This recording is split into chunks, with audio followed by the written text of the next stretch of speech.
Channel ini adalah review audio dari buku laris berbahasa di Indonesia, baik dari dalam dan luar negeri. Untuk membaca keseluruhan buku ini, kami menyarankan membeli buku aslinya di toko kesayangan Anda, baik offline maupun online. Keberadaan channel ini dimaksudkan untuk membantu Anda mendapatkan pengetahuan dari buku-buku kesukaan Anda. Jangan lupa untuk subscribe, like, komen, dan request buku favorit Anda di kolom komentar untuk kami bacakan bukunya. Bab 2, Millionaire Mindset. Dulu, kehidupan saya mengalami goncangan yang amat sangat. Itu bukan pertama kali, melainkan kedua kalinya saya terpuruk. Tapi yang kedua itu sangat dahsyat. Seluruh harta saya hilang dan utang saya juga bertumpuk. Ketika itu saya memiliki beragam bisnis. Tetapi dalam masa hampir bersamaan, shit happened, alias kesialan beruntun terjadi di dalam kehidupan saya. Money changer saya kecurian hingga 2 kali dalam 3 bulan. Kapal baik saya yang bertransaksi dalam pengiriman ke Kellyan Equatorial Mining di Balikpapan, karam, dan asuransi tidak membayarnya. Pabrik kapur hydrated lime saya yang masih berutang ke bank kena gempa di Cilengsi.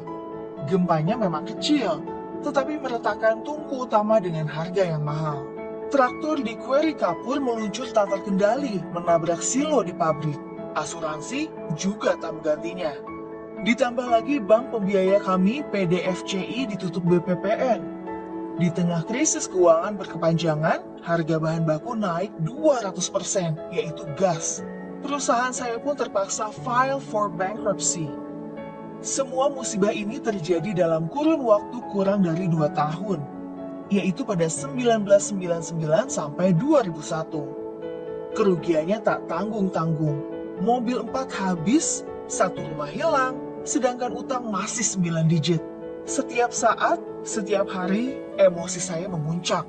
Makan keluarga, bayar sewa, uang sekolah anak, membuat panik dan marah.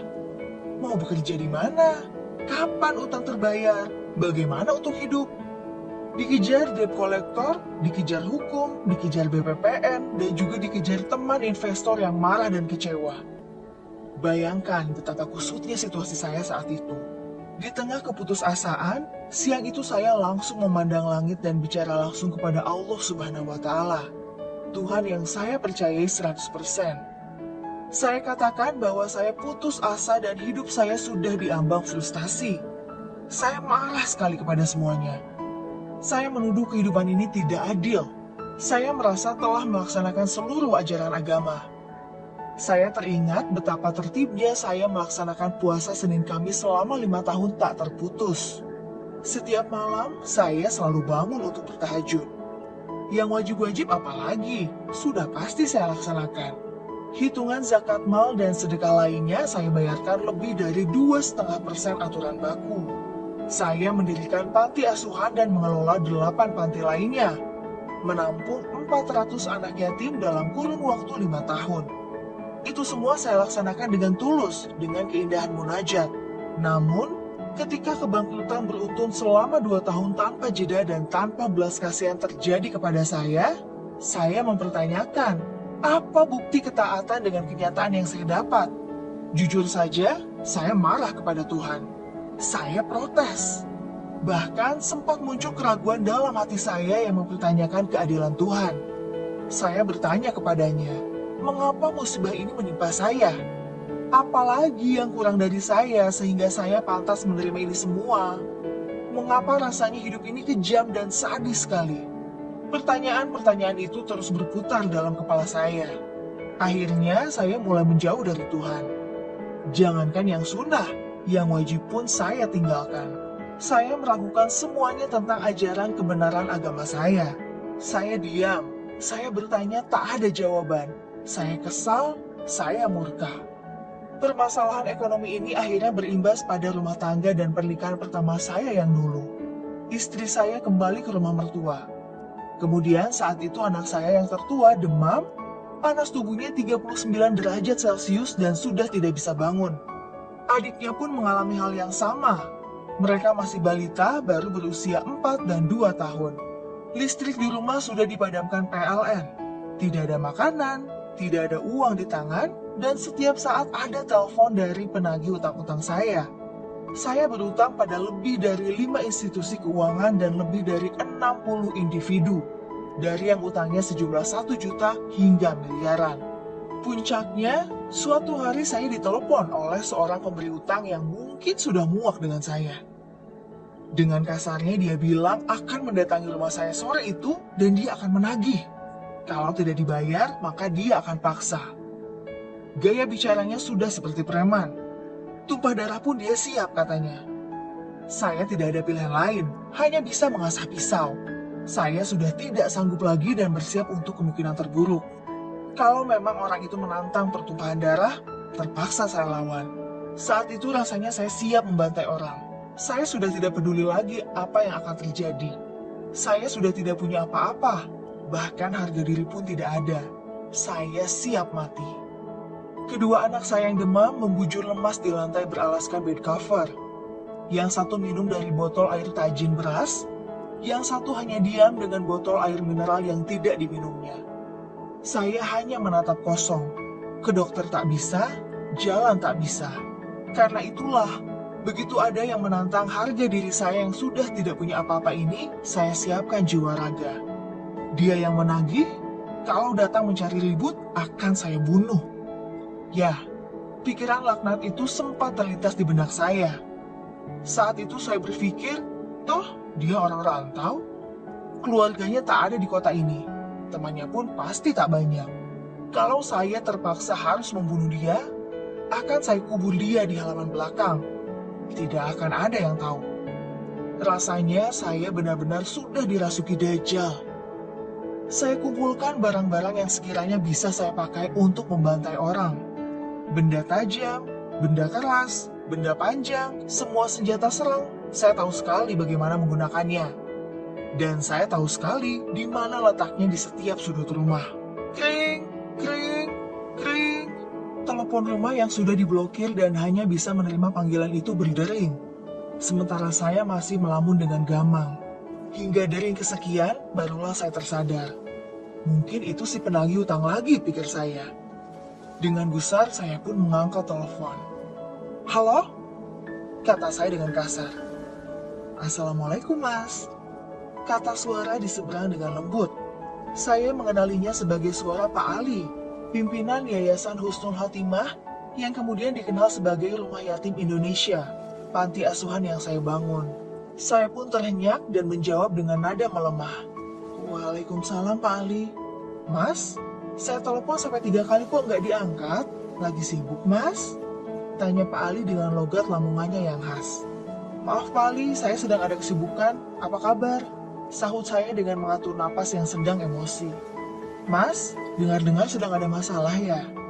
Istri pergi, anak sakit, rumah dan isinya sudah dijual, listrik diputus. Apa benar, Mas? Tanyanya dengan serius. Dengan berat saya menjawab, iya benar, Pak Ali.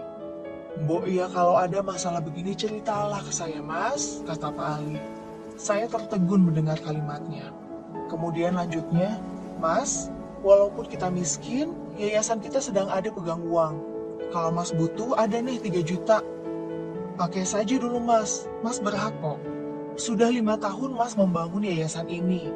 Kalau ada masalah seperti ini, Mas punya hak untuk memakai atau meminjamnya, Mas. Saya ke rumah sekarang ya, biar Mas bisa bawa anak-anak ke dokter. Saya antar. Nyes. Rasanya saat itu, bara di hati saya seakan disiram seember es batu. Saya tertegun, terduduk dan menangis terseduh-seduh. Saya tak kuasa menahan getaran di dada. Antara haru, malu, senang, kesal, semua jadi satu. Dengkul saya keduanya di lantai. Tangan kanan saya masih memegang kelewang, pedang pendek yang terasah tajam. Sesaat kemudian saya buang jauh. Yang ada hanya diri saya tersungkur bersujud. Saya salah, saya salah, saya salah. Batin saya memohon tobat. Tak lama kemudian, selagi saya terduduk menatap langit di bawah pohon kelapa di teras belakang rumah saya, terdengar suara bariton yang mengucap salam. Assalamualaikum, sapanya. Saya pikir Pak Ali, rupanya bukan. Ini dia orang yang tadinya akan menagih utang dengan menantang saya. Saya pun menjawab, "Waalaikumsalam." Tanpa basa-basi dia langsung bertanya, "Begini Pak, utang Bapak yang 10 juta, apa bisa saya ambil sekarang?" Saya hanya berkata, "Anak saya sakit, saya perlu uang untuk biaya anak saya. Sebentar lagi ada uang 3 juta datang, terserah Mas mau ambil berapa, Mas yang atur." Kalimat itu mengalir tanpa saya rancang. Marah saya sudah hilang, saya pasrah saja. "Oh begitu ya Pak," katanya dengan nada datar. "Anak Bapak sakit dua-duanya?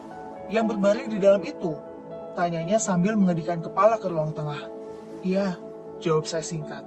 "Oh maaf kalau begitu, saya nggak tahu kalau anak Bapak sakit. Sebaiknya Bapak urus mereka. Uang saya gampang, saya pamit saja dulu. Besok-besok kabari saya Pak," katanya tanpa diduga-duga. Dia pun pamit pergi dan saya masih dalam posisi bingung, lunglai di ujung bangku di bawah pohon. Tubuh saya berkeringat. Saya memaksa diri untuk bangun dan mengikuti dirinya dari belakang sambil memanggilnya. "Mas, saya pasti bayar utang saya. Saya hanya butuh waktu. Maafkan saya Mas, kalau saya kasar dan panik," kata saya.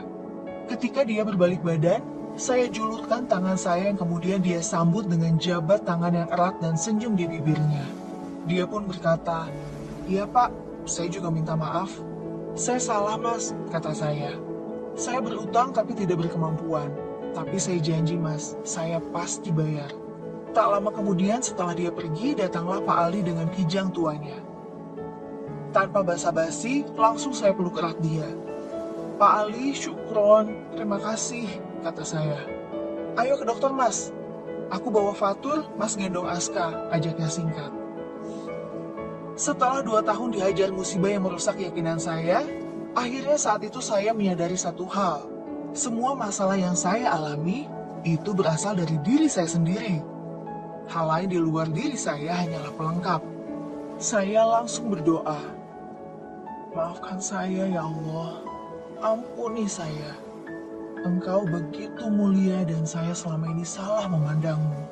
Saya sadar bahwa saya sendirilah yang harus bertanggung jawab dan menyelesaikan semua ini. Sayalah yang in charge sepenuhnya. Maafkan saya telah meragukan kuasa-Mu ya Allah. Saya memilih untuk berdamai dengan Tuhan dan saya ingin memulai sesuatu dengan kesadaran penuh untuk mengubah nasib saya. Menulis ulang sejarah hidup saya. Saya mendapat semacam pemahaman bahwa cara berpikir saya saat itu tidak bekerja dengan benar. Buktinya saya rugi. Buktinya saya bangkrut. Buktinya semua orang menjauh. Artinya saya harus mengubah cara berpikir saya. Harus kemana dan bagaimana saya bisa mengubahnya? Itulah pertanyaannya. Tak lama setelah menjual rumah, saya pindah ke rumah kontrakan yang sempit. Suatu sore tetangga rumah kontrakan saya pulang kantor. Kaca mobilnya terbuka separuh.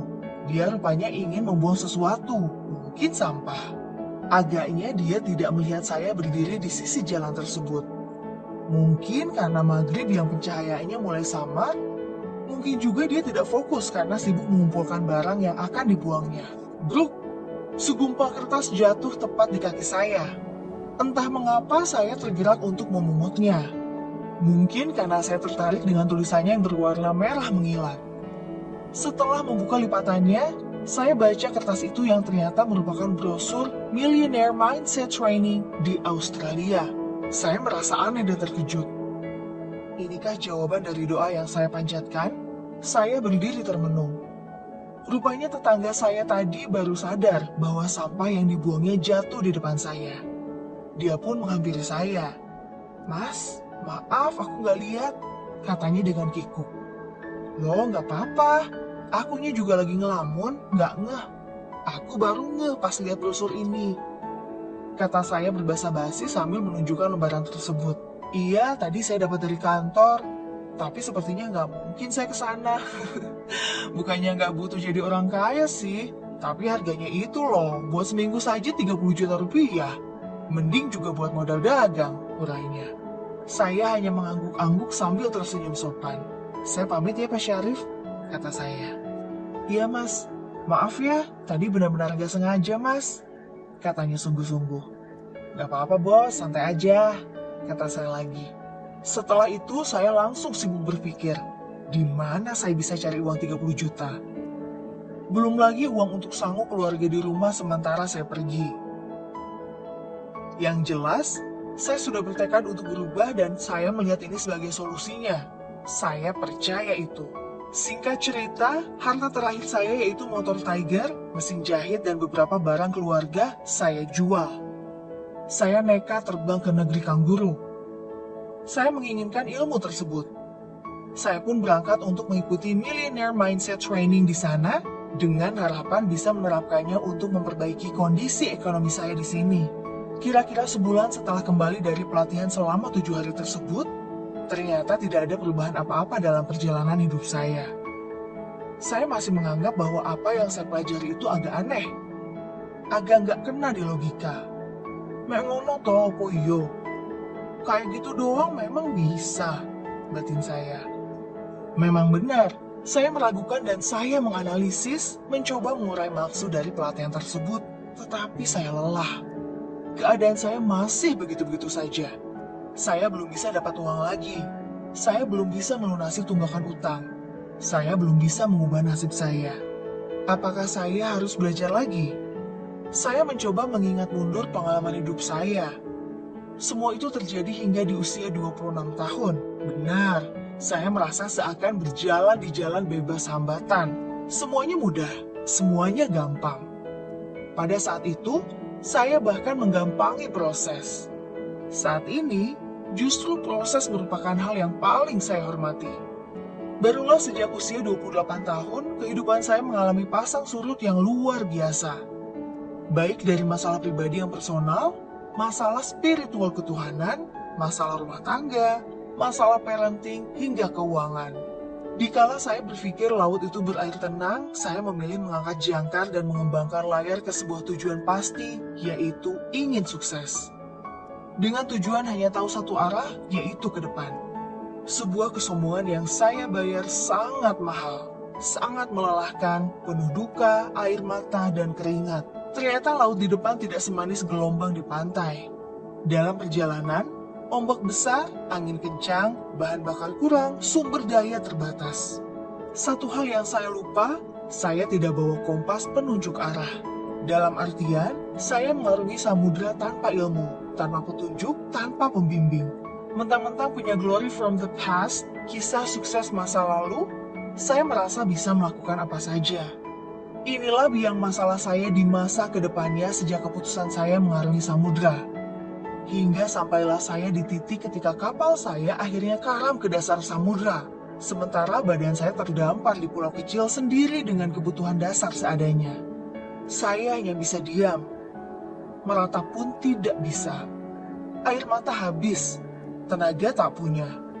Yang ada hanya napas di badan, itu pun setiap tarikan napas terasa sesak. Seakan-akan dada ini mau meledak karena terisi oleh rasa kesal, lelah, marah, dan kecewa. Ketika itu saya memutuskan untuk berubah. Artinya, saya tidak mau melakukan semuanya dengan cara yang sama seperti masa lalu. Saya harus melakukannya dengan cara yang berbeda. Karena itulah saya memutuskan bahwa saya harus berilmu agar saya memiliki platform atau fondasi baru, terutama untuk cara saya berpikir. Ibaratnya saya bukan hanya perlu belajar untuk menginstal software baru, tapi OS atau operating systemnya harus saya riset untuk bisa terhubung dengan software tersebut.